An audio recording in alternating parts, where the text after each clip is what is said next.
మీరు నమస్తే Telangana reporter scene గారు కదా. ప్రస్తుతం మనం నమస్తే తెలంగాణ రిపోర్టర్ సీను గారు వారి యొక్క ఇసుక ట్రాక్టర్ ఇక్కడ దొంగ రవాణా జరగబడుతుంది. ఆ యొక్క సీను గారు మీరు లైవ్లో చూడొచ్చు.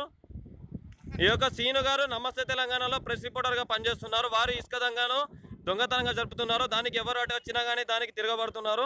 ప్రస్తుతం నేను కానిస్టేబుల్ చింతకుంట పోలీస్ స్టేషన్లో పనిచేస్తున్నాను. ఇతను నేను ప్రెస్ అనుకుంటా చాలా మందిని భయపడించుకుంటా ఇసుక ట్రాక్టర్ సరుకు రవాణా చేస్తున్నాడు.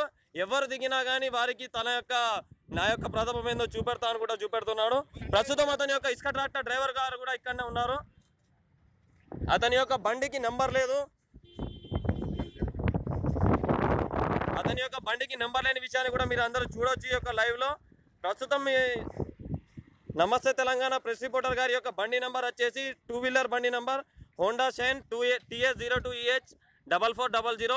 ఈ యొక్క బండిని నమస్తే తెలంగాణ రిపోర్టర్ అనుకుంటా సీను గారు ఈ యొక్క ఇసుక దందా చేస్తున్నారు దొంగతనంగా. ఎవరు అటు వచ్చినా కానీ తన యొక్క ప్రతాపం చూపెడుతున్నారు.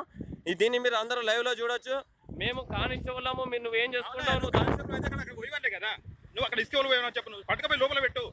నువ్వు చట్టం మీ చుట్టాలు కాదు కదా, పెట్టమని చెప్పిన కదా, పెట్టమని చెప్పిన కదా. అక్కడ ఎందుకు పోయించు నువ్వు చెప్పు. నువ్వు శాంతినాల్లో నువ్వు 20 ట్రిప్పులు పోయించు ఇసుక. ప్రస్తుతం మనం సీను గారితో లైవ్లో మాట్లాడుతున్నాం. సీను గారు మాట్లాడే విధానం మనం చూడొచ్చు. ఇక్కడ నమస్తే తెలంగాణ రిపోర్టర్ సీను గారు, ఇతని పేరు TS02EH 4400 ఈ యొక్క బండి నెంబర్. మీరు వెళ్ళండి. మీరు వెళ్ళే లోపల మీ నమస్తే తెలంగాణ హెడ్ రిపోర్టర్కి వాట్సాప్ చేస్తానండి ఇదంతా.